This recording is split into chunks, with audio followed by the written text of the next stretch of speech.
So I'll try to be really short and just to point out the main results, just because it's late and we are tired. So first of all, I would like to thank my team, because this work was not possible to be done if we don't have a chance to share such good ideas. So I would like to thank Menali, Marcos, Christophe, and Tai. Thank you very much for the inspiration and the work that you been done. So our idea was to work more on ecosystem. So we want to see, if we look at the perspective of 2020, 2030, what will be the driving force that enable manufacture to improve, to be more sustainable, at least to be more integrated with society. So our approach was really quite, let's say,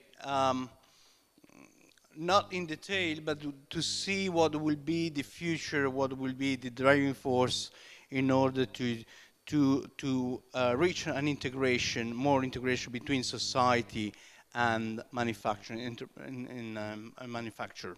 So the issue that we see as the main issue are, like many people already pointed out, are environment, so the use of resources, the economic factors that at the moment they have no real added value for community and society,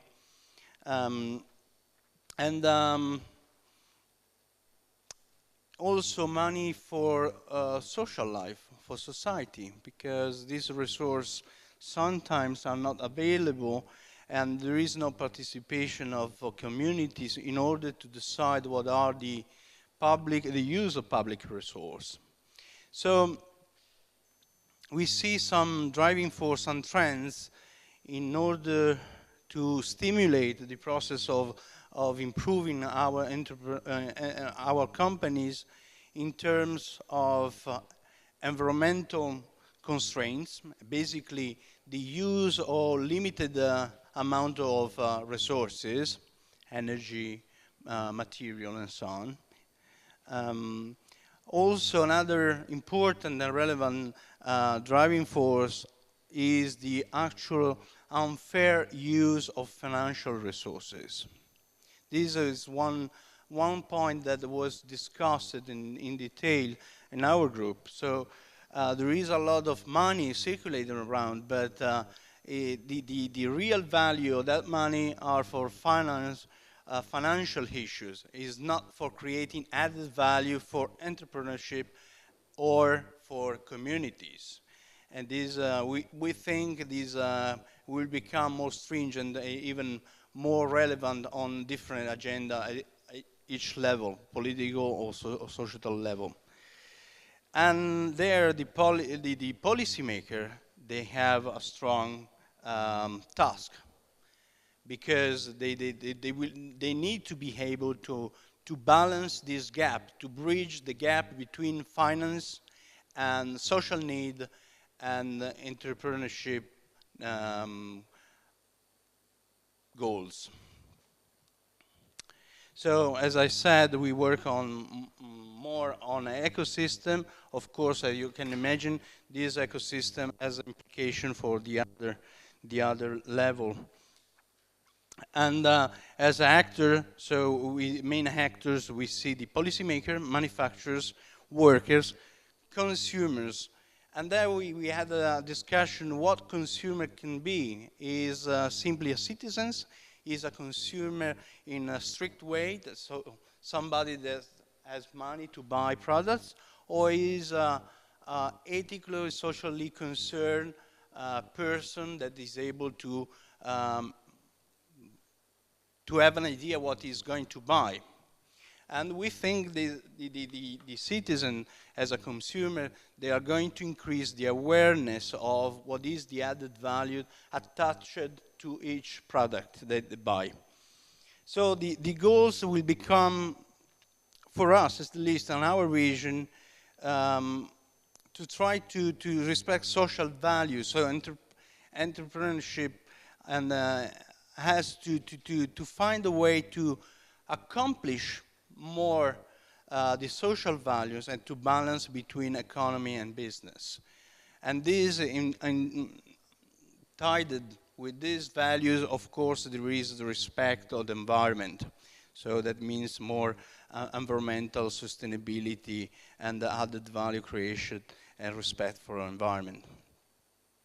Here we have a table to try to summarize, but it was quite difficult to fulfill all the tables, so we point out the main aspect. And basically, there is a strong role of policymakers, because policymakers have to understand what is going on in the society and try to steer the process on the right direction.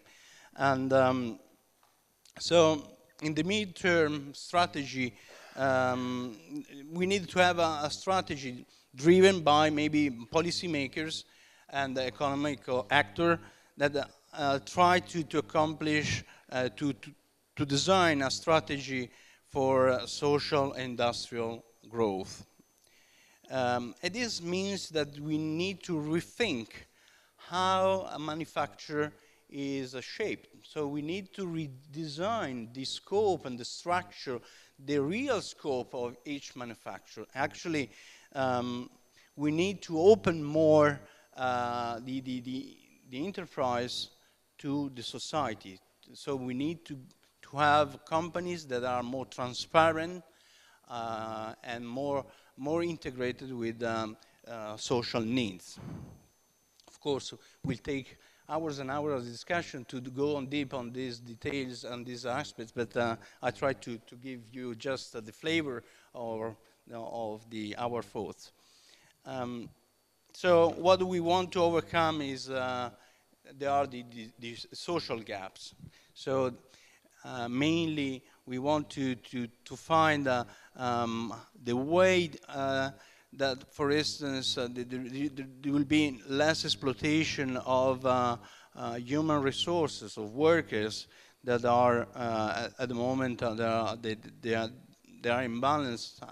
It means that the wage and the salary are not, let's say, they are not set in a fair way. There is imbalance between the different regions in Europe, but also over all the world. So we need more participation and more sharing processes and between stakeholders. So it means stakeholders at all levels. So it means social stakeholders, political stakeholders, entrepreneurship stakeholders. And why we need that? Because we need to create a more resilient society. What it means, resilient society? A society that is able to incorporate the value of the entrepreneur, but also a society that is able to absorb shocks, economical shocks, environmental shock, whatever. Because we think the collaboration between society and enterprise will make more strong society and more strong socio-economical system. So we need a more sustainable strategy. What it means, sustainable strategy? A strategy that is able to include the value of the society, but also the value of manufacture. And we consider these two pieces of the system as an ecosystem. So these two parts are integrated. If one is performing well, the other will benefit, and the other way around. So if we are able to strengthen the two parts and the collaboration between society and enterprise, we are building a more resilient and robust system. Okay, I just finished. So manufacturing, what are the main benefit of manufacturing. If manufacture is able to integrate the social value, will become more robust system, and if become a more robust system, will have more fair profit and more resilience capacity. So it will be able to cope with undesirable events and undesired situation because it has the support of society. Okay, I just finished.